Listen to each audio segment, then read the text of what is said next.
Hello everyone, this is Thanasri Chaugle and you are watching Ganga Education. Welcome to my channel.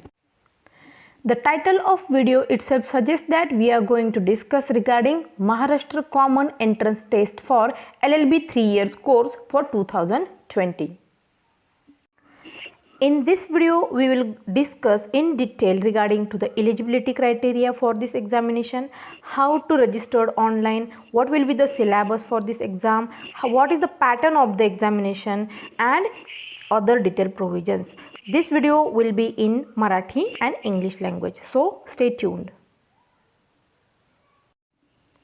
Maharashtra CET for LLB 3 years course 2020 या परीक्षेसाठी प्रवेश घेण्याकरिता आपल्याला online पद्धतीने अर्ज भरावा लागतो, जो ऑफिशियल वेबसाईटवरती जाऊन भरायचा आहे. आणि या एक्झामसाठी ऑफिशियल वेबसाईट आहे. तुम्ही गूगल सर्च केलात तर तुम्हाला cetcell.maharashtraset.org असा एक वेबसाईट दिसेल, ज्याची लिंक मी तुम्हाला डिस्क्रिप्शन बॉक्समध्ये प्रोव्हाइड करत आहे किंवा इथूनही तुम्ही बघू शकता. तर त्या वेबसाईटवरती गेल्यानंतर आपल्याला अशा पद्धतीचा इंटरफेस दिसेल. याच्यामध्ये महाराष्ट्र शासन राज्य सामायिक प्रवेश परीक्षा कक्ष महाराष्ट्र राज्य असा उल्लेख तुम्हाला क्लिअर दिसेल.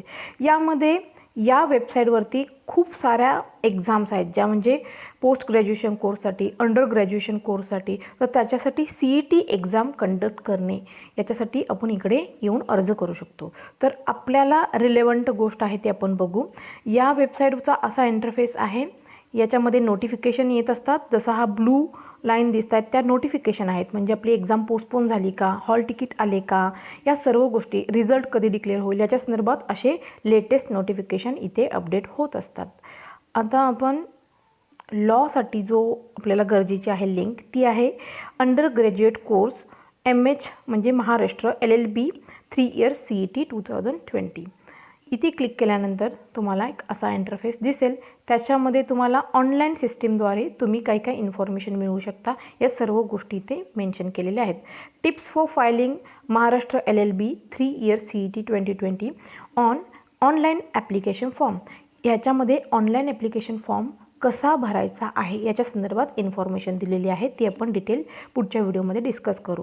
नेक्स्ट, मॉक टेस्ट कशा असतील, म्हणजे ह्या एक्झाम ऑनलाईन पद्धतीच्याच होतात, म्हणजे फक्त फॉर्म भरणं इतकंच गरजेचं नाही आहे, तर एक्झाम ही तुम्हाला ऑनलाईन द्यायची आहे. त्यामुळे कॉम्प्युटरचं बेसिक नॉलेज असणं, कॉम्प्युटर हाताळणे प्रॉपरली करता येणं, या सर्व गोष्टी तुम्हाला नीट माहिती हव्यात. तर त्याची प्रॅक्टिस टेस्टसुद्धा इथे होते, दॅट इज मॉक टेस्ट. तर त्याच्यासाठी इकडे लिंक दिलेली आहे 2nd नंबरची. थर्ड आहे click here for information brochure. Means what, याच्यामध्ये सर्व डिटेल प्रोव्हिजन्स तुम्हाला दिलेले आहेत की तुमचा एलिजिबिलिटी क्रायटेरिया काय आहे, एज लिमिटेशन काय असेल, सिलॅबस कुठला आहे, डेट्स काय आहे, त्याच्या संदर्भात सर्व माहिती आपल्याला इथे मिळेल, जी आपण इन डिटेल डिस्कस करणार आहोत. कॅन्डिडेचर टाईप डॉक्युमेंट्स, कुठले डॉक्युमेंट्स रिक्वायर्ड आहेत, काय सर्व गोष्टी त्याच्यामध्ये मेन्शन आहेत. सिलॅबस आहे मेन्शन केलेला, तर ते आपण नेक्स्ट व्हिडिओजमध्ये इन डिटेल बघू. तर चला आपण बघू. Click here information brochure. ही मी ऑलरेडी डाउनलोड केलेली आहे, त्यामुळे मला तशा पद्धतीचा इंटरफेस दिसतो. आपण ही PDF फाईल ओपन होते जेव्हा आपण त्या लिंकवरती क्लिक करतो. ही लिंक तुम्हाला मी डिस्क्रिप्शन बॉक्समध्येही देईल अवेलेबल करून. शिवाय याचा जो PDF आहे डॉक्युमेंट, तेही मी डिस्क्रिप्शन बॉक्समध्ये तुम्हाला अवेलेबल करून देईल. या ब्रॉचरमध्ये आपल्याला इन डिटेल प्रोव्हिजन्स दिलेल्या आहेत. त्यांचे ॲड्रेसेस मेन्शन केलेले आहेत. ग्रीवियन्समध्ये काय करावं, कुठल्या अथॉरिटीला अप्रोच करावं, या सगळ्या गोष्टी मेन्शन केलेल्या आहेत तिथे. नेक्स्ट पेज आहे इंडेक्सचं. तर याच्यामध्ये डिटेल्स सांगितलेलं आहे की ॲडमिशन प्रोसेस कशी होईल, कोणत्या डेट्स असतील, हॉल तिकीट कधी इश्यू होतील, एक्झाम कधी कंडक्ट होईल, पेमेंट कशी करायचे आहेत. तर आपण 1 बाय 1 बघू. हा 36 पेजेसचा ब्रॉचर आहे. तर त्याच्यामधील आपल्याला लिमिटेशन आहे टाईमचं, त्या दृष्टीने आपण इम्पॉर्टंट एलिमेंट्स डिस्कस करू. फर्स्ट पॉईंट आहे activities and scheduled dates for LLB 3 years CET process 2020. Activity आहे online registration and confirmation of application form for Maharashtra LLB 3 year course CET 2020 through computer connected to internet on the website. www.maharashtraCET.org या official वेबसाईटवरती तुम्हाला online अर्ज करता येईल. त्याच्यासाठी तुमच्या कॉम्प्युटरला internet connectivity असणं गरजेचं आहे किंवा स्मार्टवर्क तुम्ही आपल्या मोबाईलवरती सुद्धा ही वेबसाईट लॉग इन करून फॉर्म फिलअप करू शकता. फॉर्म फिलअप करण्याची फर्स्ट डेट चालू होते आहे 19 मार्च 2020साठी 20पासून आणि लास्ट डेट आहे दॅट इज 6 मे 2020. म्हणजे आपल्याकडे 2 दिवस रिमेन आहेत. तर तुम्ही या ड्युरेशनमध्ये ऑनलाईन फॉर्म भरायचा आहे. हॉल तिकीट कधी इश्यू केले जातील याच्या संदर्भात ही प्रोसेस आलेली आहे. याच वेबसाईटवरती तुम्हाला हॉल तिकीटही मिळतील. त्याची डेट आहे फ्रायडे 5 जून 2020. तर आणि ऑनवर्ड्स तिथून तुम्ही हॉल तिकीट डाउनलोड करून घेऊ शकता, प्रिंटआउट करून घेऊ शकता. नेक्स्ट, डेट ऑफ एक्झामिनेशन म्हणजे कोणत्या तारखेला ऑनलाईन एक्झाम कंडक्ट केली जाईल. तर ती आहे 28 जून 2020ला मल्टिपल सेशन्समध्ये. म्हणजे दुपारच्या आधी किंवा दुपारनंतर किंवा खूप कॅन्डिडेट असतील तर वेगवेगळ्या टायमिंगनुसार त्यांचं त्या ड्युरेशनमध्ये एक्झाम कंडक्ट केली जाईल. आता हे टेंटेटिव्ह टाईम आहे म्हणजे ह्याची डेट चेंज होऊ शकते. जसं 5 इयर LLB कोर्ससाठी जो टाईम होता तो आता एक्सटेंड झालेला आहे ड्यू टू कोविड-19. तर आपल्या एक्झाम पण पोस्टपोन होण्याचे चान्सेस आहेत. पण नाही जरी झाल्या तरी 28 तारखेला एक्झाम होणार जून महिन्यात ही निश्चित गोष्ट आहे. Next, declaration of result. Result कधी डिक्लेअर होईल याचीही इन्फॉर्मेशन आहे. याच वेबसाईटवरती डिक्लेअर होईल रिझल्ट. आणखीन तो होईल 14 जुलै 2020 रोजी अप टू 5 PM. तोपर्यंत रिझल्ट डिक्लेअर होईल. याच ब्रॉचरमध्ये आपल्याला अजून डिटेल इन्फॉर्मेशन दिलेली आहे इंट्रोडक्टरी पार्टमध्ये. याच्यामध्ये सांगितलेलं आहे की ही एंट्रन्स एक्झाम 2020-2021 या ॲकॅडमिक इयरसाठी होणार आहे for the course LLB 3 year.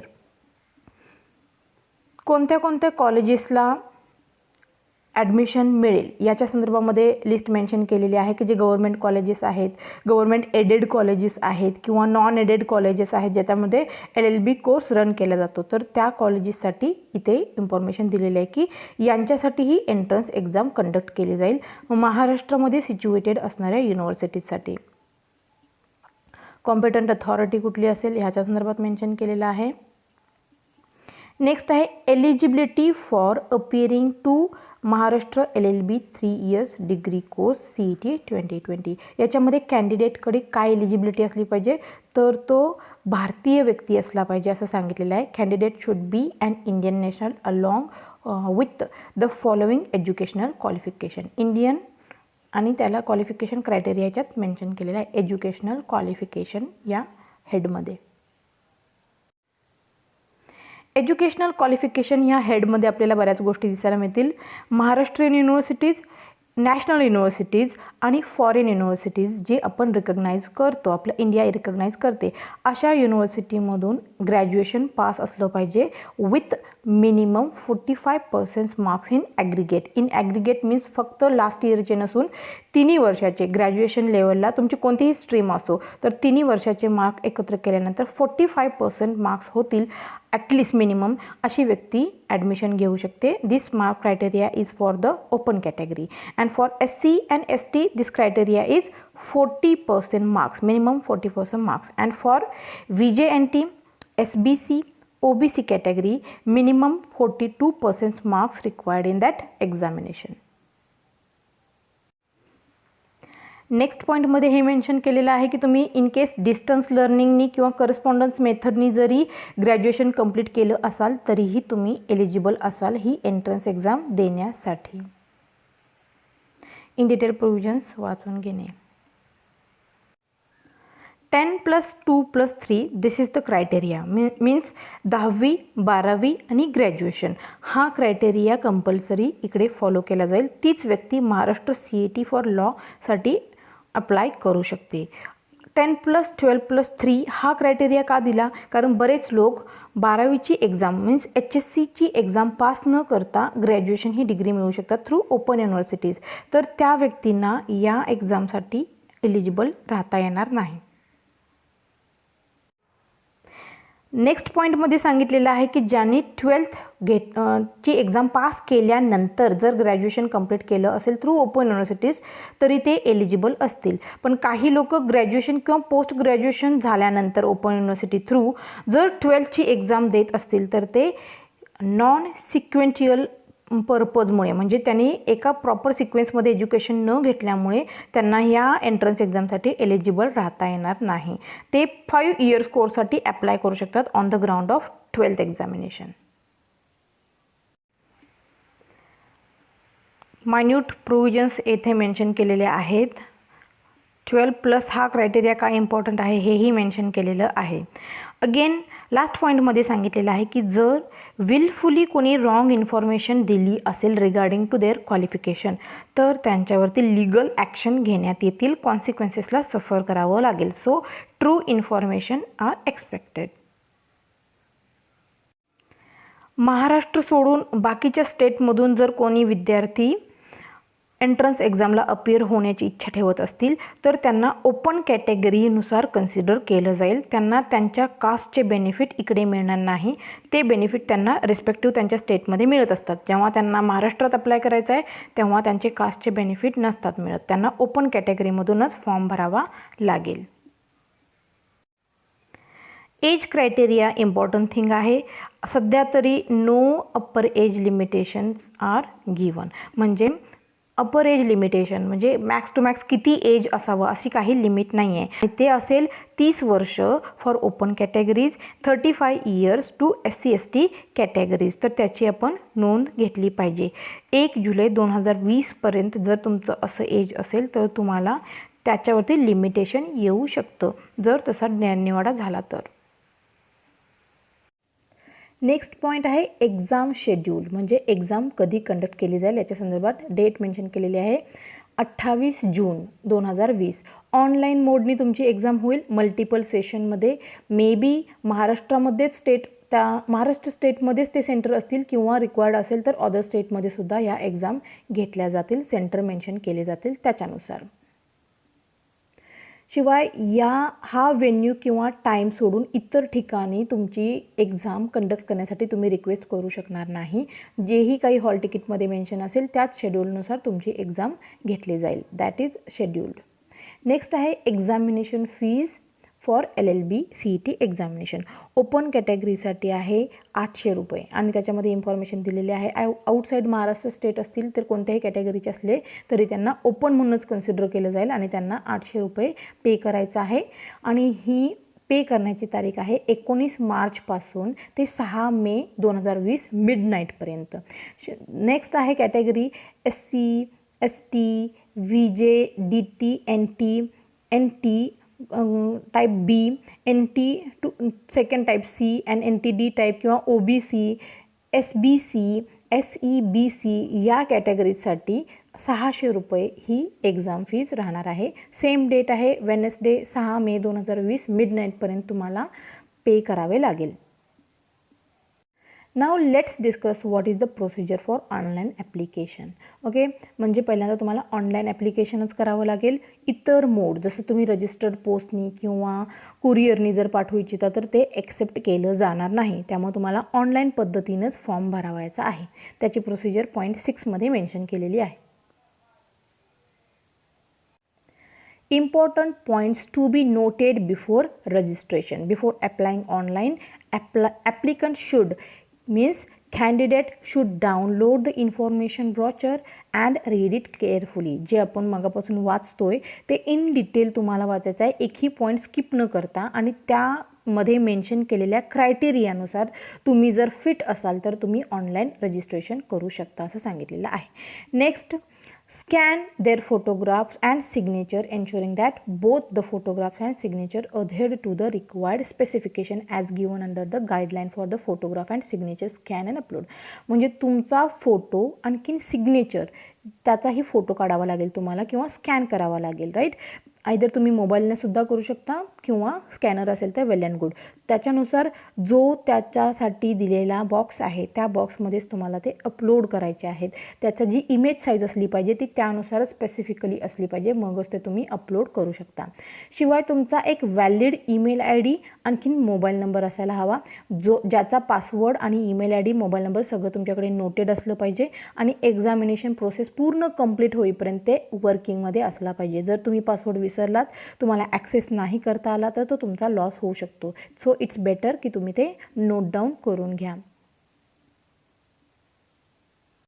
Again you have to arrange for the application fees which are non refundable. म्हणजे जी काही 800 रुपये 600 रुपये ही जी फी मेन्शन केलेली आहे ती फी तुमच्याकडे असली पाहिजे, जी नॉन रिफंडेबल आहे. तुम्ही एक्झामला बसला किंवा नाही बसला तरी ती तुम्हाला रिटर्न मिळणार नाही, किंवा एक्झामला फेल जरी झाला तरी ती तुम्हाला रिटर्न मिळणार नाही. That is non refundable. Plus बँकचे ऑनलाईन पेमेंट करण्यासाठी जे चार्ज लागतील, लॉफुल चार्जेस असतील, ते तुम्हाला पे करावे लागतील. या फीजमध्ये ते इन्क्लूड असणार नाही. नेक्स्ट आहे how to apply for registration. Online application form filling and registration procedure for Maharashtra LLB 3 years 2020 CET. याच्यामध्ये डिटेल प्रोव्हिजन सांगितलेले आहेत तुम्हाला की ऑनलाईन पद्धतीने फॉर्म कसा भरायचा आहे. पहिल्यांदा तुम्हाला www.maharashtraCET.org या वेबसाईटला व्हिजिट करायची आहे. दॅट इज ऑफिशियल वेबसाईट आहे. या वेबसाईटवरती लॉग इन केल्यानंतर तुम्हाला अप्लाय ऑनलाईन हे एक टॅब दिसेल, त्याच्यावरती तुम्हाला क्लिक करायचं आहे. त्यानंतर तुम्हाला नव्याने रजिस्ट्रेशन करायचं आहे, कारण तुम्ही ऑलरेडी रजिस्टर्ड नसाल तर तुम्हाला click here for new registration अशा लिंकवर क्लिक करायचं आहे. त्यानंतर तुमचं नाव, तुमच्या कॉन्टॅक्ट डिटेल्स सगळ्या मेन्शन करायच्या आहेत. त्यानंतर तुम्हाला एक नंबर आणि पासवर्ड जनरेट केला जाईल, तो तुम्हाला सेव्ह करायचा आहे प्रॉपरली. तुमच्या मोबाईलमध्ये स्क्रीनशॉट करून ठेवू शकता किंवा सिम्पली नोट डाऊन करू शकता एखाद्या रजिस्टर्ड नोटबुकमध्ये. तर त्या गोष्टी तुम्हाला कराव्या लागतील. तुम्हाला रजिस्ट्रेशन कंप्लीट झाल्याबद्दलची इन्फॉर्मेशन ईमेल किंवा SMS द्वारे सुद्धा पाठवण्यात येईल. नेक्स्ट, तुम्हाला एकाच वेळेस जर फॉर्म भरता नाही आला तर तुमच्याकडे सेव्ह अँड नेक्स्ट हा एक ऑप्शन असतो, जेणेकरून तुम्ही राहिलेली प्रोसिडिंग नंतरच्या वेळेस करू शकता.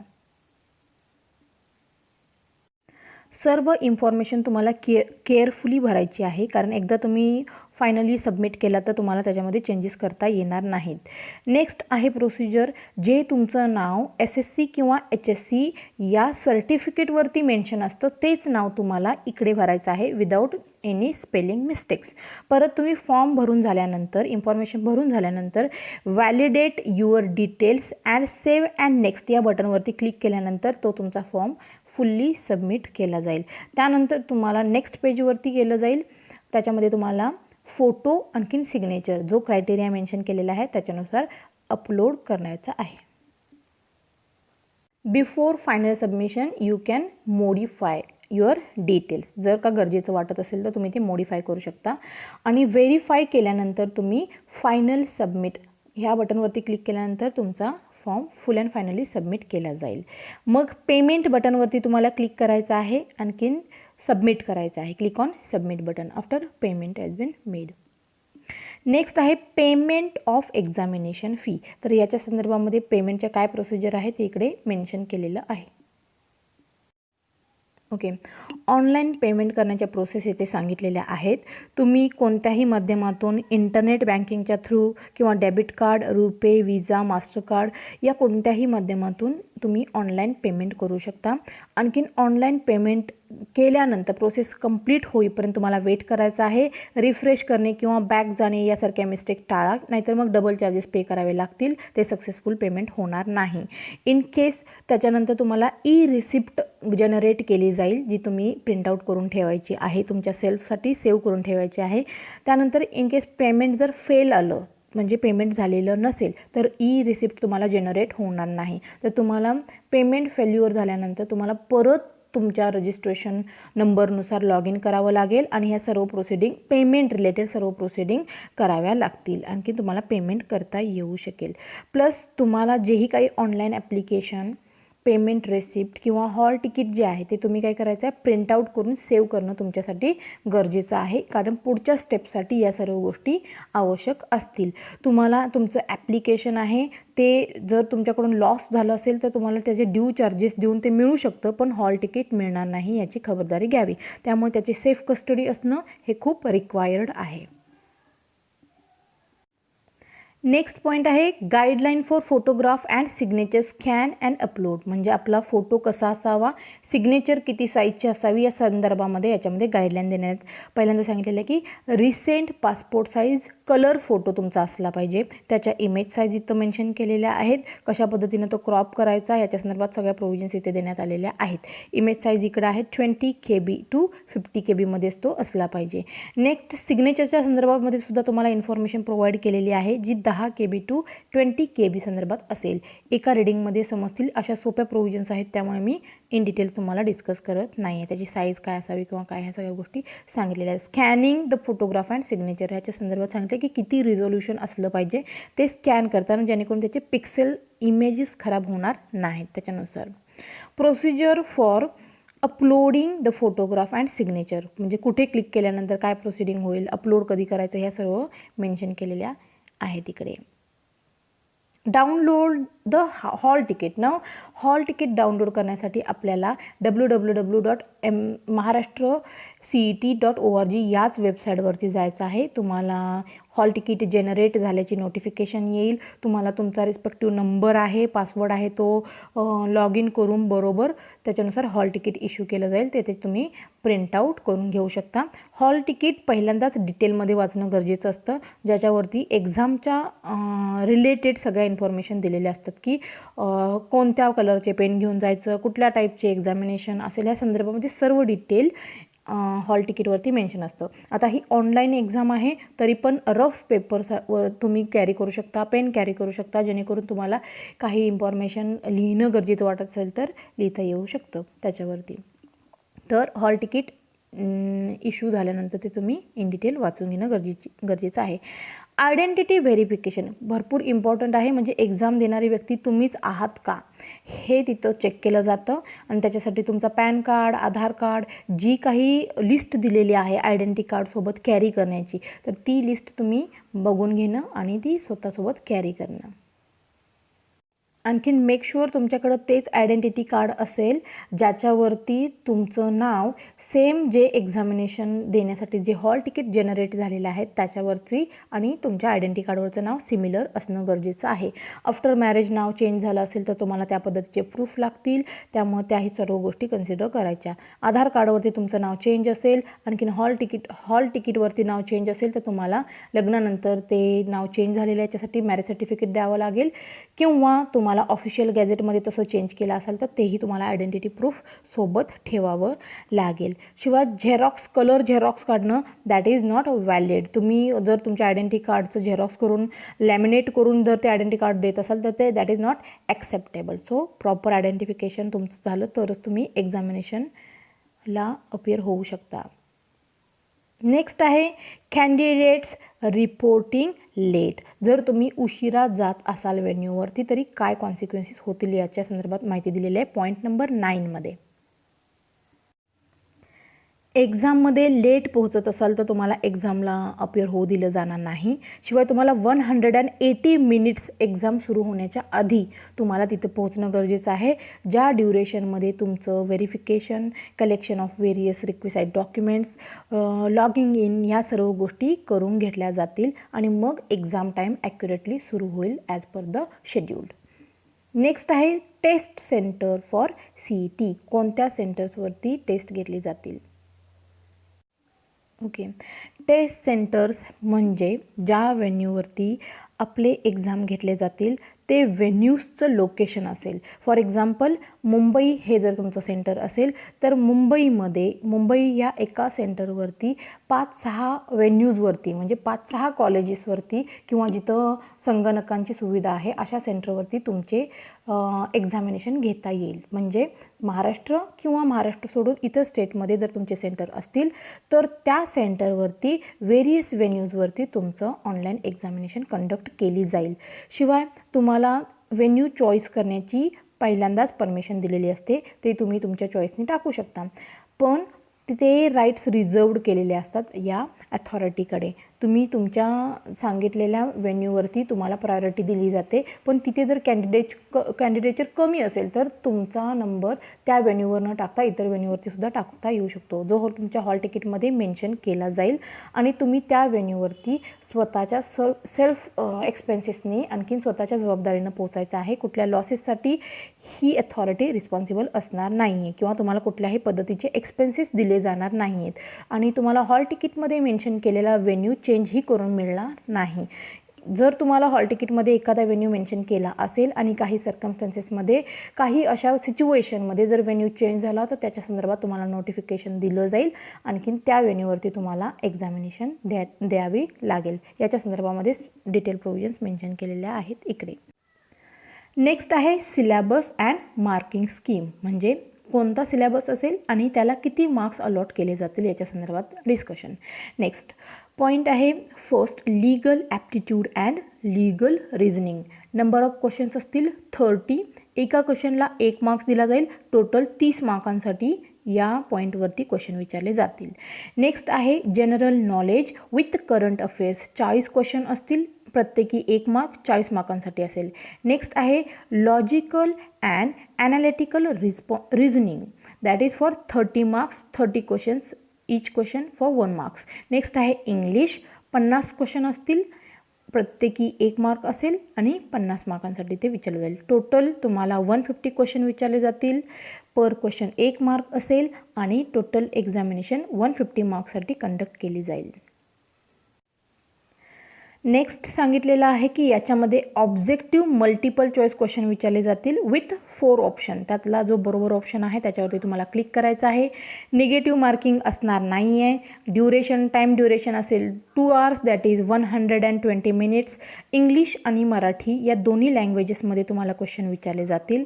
प्रॅक्टिससाठी तुम्हाला मॉक टेस्ट अवेलेबल करून दिलेली आहे. संगणक हाताळणी किंवा कशा पद्धतीची टेस्ट केली जाईल याच्या संदर्भात तुम्हाला मॉक टेस्ट सॉल्व केल्यानंतर त्याला एक्सपिरियन्स येईल. Next is contents of syllabus. First आहे legal aptitude and legal reasoning.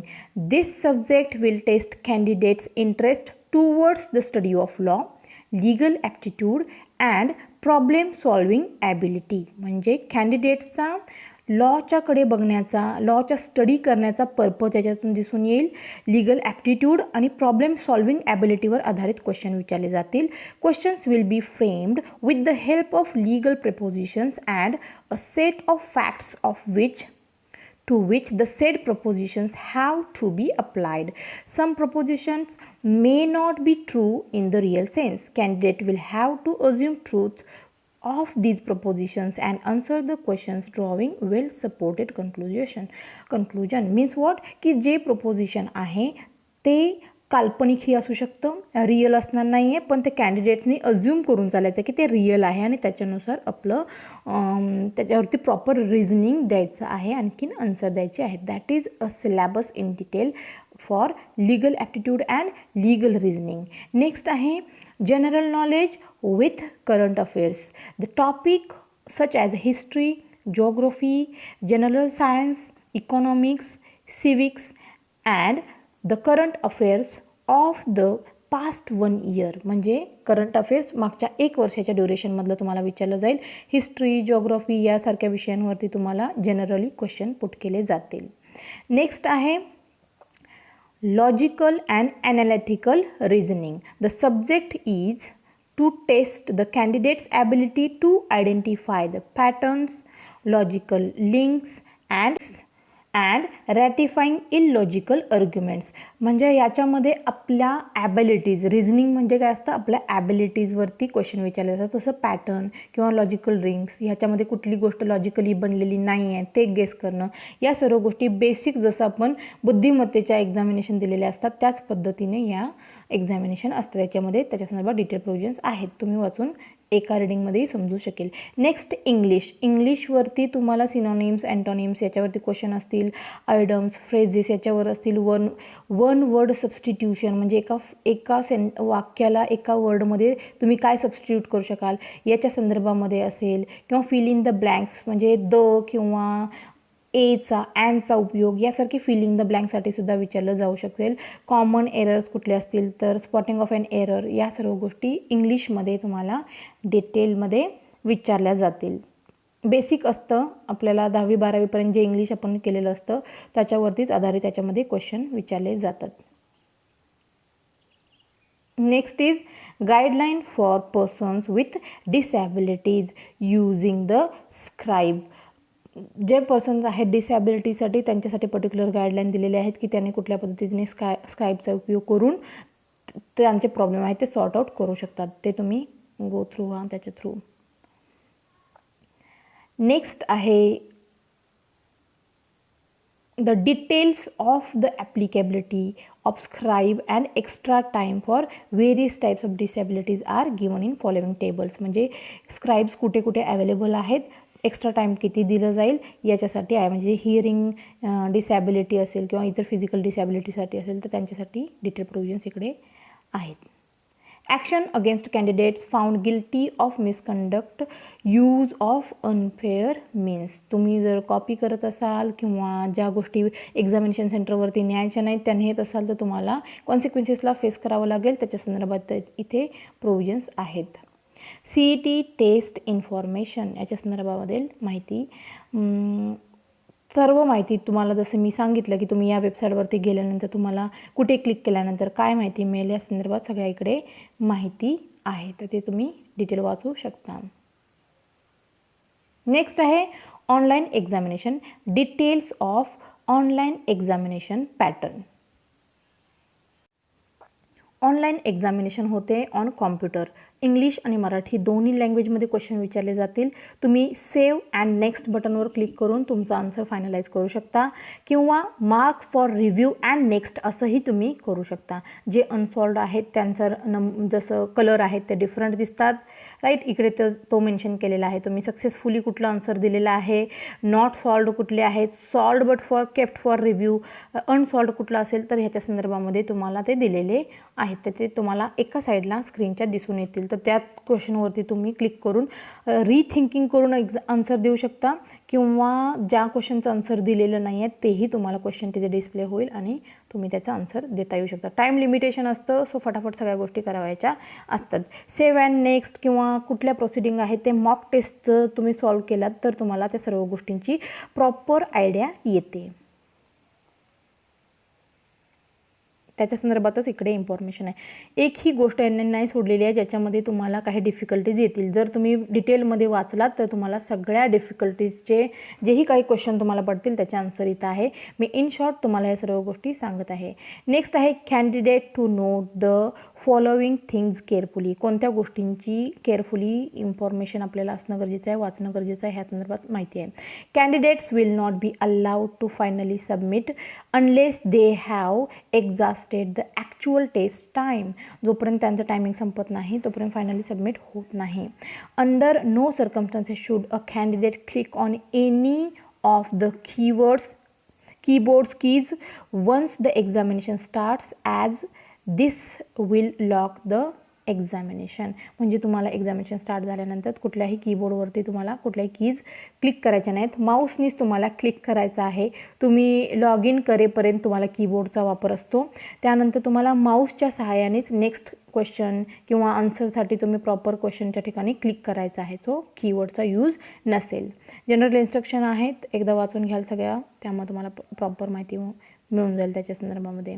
Important points to remember: you are advised to bring with you hall ticket with affixed photo and valid photo ID card in original. Next, original proof for change in name if any. जसं मी सांगितलं की लग्नानंतर तुम्ही नाव change केलं असाल किंवा official गॅझेटमध्ये काही लोक नाव चेंज करून घेतात, नॉट नेसेसरी की लग्नानंतरच नाव चेंज होतं, तर त्याच्यासाठी तुमच्याकडे ते व्हॅलिड ओरिजिनल प्रूफ असायला हवं for mentioning change in name.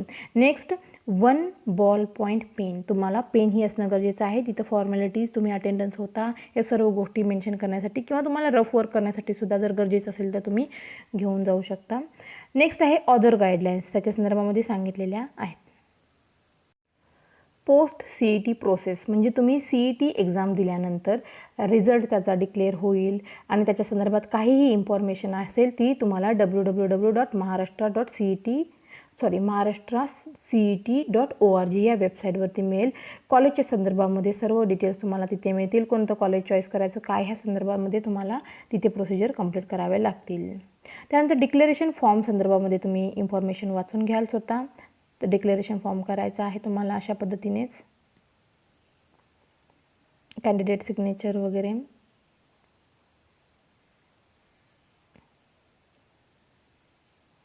How to fill up Maharashtra LLB 3 year CET 2020 online application form.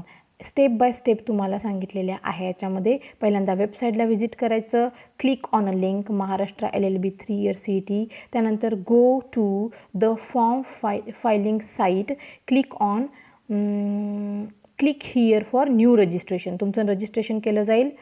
Registered yourself by filling in details. तुम्हाला डिटेल प्रोव्हिजन त्याच्यामध्ये करायचं आहेत, लॉग इन करायचं आहे. ऑलरेडी रजिस्टर असाल तर तुम्हाला तसं लॉग इन करता येऊ शकतं. आणि पुन्हा तुमच्या सगळ्या इन्फॉर्मेशन करायच्या आहेत. फॉर्मचा प्रिंटआउट घ्यायचा आहे. पुन्हा मग हॉल तिकीट वगैरे सगळ्या गोष्टी येतील, त्या गोष्टी करायच्या आहेत. तर तुम्हाला काही डिफिकल्टीज आल्या तर तुम्हाला हेल्पलाईन नंबर दिलेला आहे. ईमेलही पाठवू शकता तुम्ही त्यांच्या ऑफिशियल वेबसाईटवरती. आणखीन एक्झाम तुम्हाला देता येईल. So that's it. परत तुम्हाला tips for filing the Maharashtra LLB 3 year CET examination online form. ह्याच्यासाठी बेसिक टिप्स दिलेल्या आहेत. त्याच्यासाठी वेगळा तुमच्याला एक पेज पण दिलेला आहे त्याने, तर तेही वाचू शकता. आणि ह्याही गोष्टी बघा.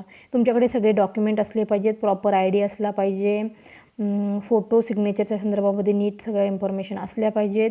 आणि तुम्हाला बेसिक गोष्टी काय असल्या पाहिजेत तर त्याच्या संदर्भात दिलेले आहे. Name, social category, right, graduation कुठल्या स्ट्रीममध्ये केलेलं आहे याच्या संदर्भामध्ये, डोमिसियल महाराष्ट्राचे आहात का, बॉर्न इन महाराष्ट्र, हे जे क्वेश्चन दिलेले आहेत त्याचे आन्सर तुम्हाला सबमिट करायचे येस ऑर नो. म्हणजे जसं तुम्ही ऑनलाईन फॉर्म भरणार तर त्याआधी ह्या गोष्टी वाचल्या तर तुम्हाला इन्फॉर्मेशन समजेल की आपल्याला येस कुठे करायचं आहे, नो कुठे करायचं आहे. तिथे वाचून पण समजू शकेलच. पण गरजेचं वाटलं तर इकडेही तुम्हाला हे वाचता येऊ शकते. इतके टाईपचे क्वेश्चन तिथे विचारलेले आहेत फॉर फायलिंग ऑफ फॉर्म.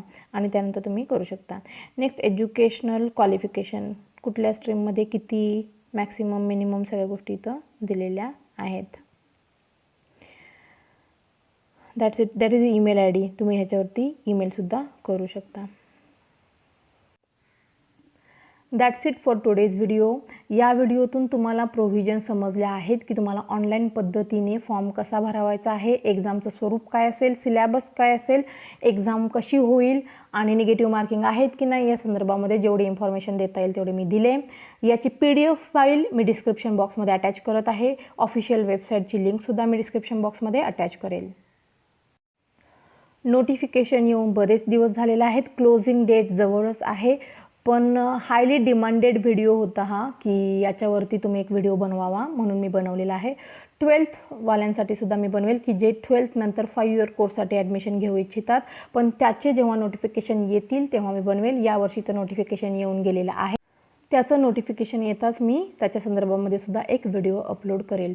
हाच सिलॅबस असेल त्यांनाही थोड्याफार चेंजेस असतील, पॅटर्न हाच असेल तर हा व्हिडिओ त्यांनाही बेनिफिशियल असू शकेल. So that's it for today. In any case of difficulties leave your comment in comment section. Like my videos, share with it to your friends, and don't forget to subscribe. Thank you.